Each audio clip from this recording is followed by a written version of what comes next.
आपका स्वागत है।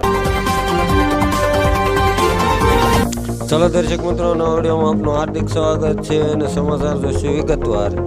ભાવનગર જિલ્લાના પાલિતાણા તાલુકાના આજુબાજુના ગ્રામ્ય વિસ્તારમાં ગઈકાલના રાત્રિના ઝીણો ધીમી ધારે વરસાદ વરસી રહ્યો હતો અને આજુબાજુના ગામડાઓમાં પણ સારો વરસાદ વરસ્યો હતો અને આજરોજ તારીખ 22/7/2024ના રોજ બપોરના સમયે 1 કલાકથી વધારે વરસાદ ખાબક્યો હતો અને ગામના બજારોમાં અને ખેતરોમાં પાણી ચાલતા કરી દીધા હતા અને ખેડૂતો અને ગ્રામજનોમાં ખુશીઓની લાગણીઓ જોવા મળી હતી, જેમાં ઘેટીમાં પણ સારો એવો વરસાદ પડ્યો હતો। હું છું રિપોર્ટર દિનેશ કુમાર પી બાબરિયા, ઘેટી।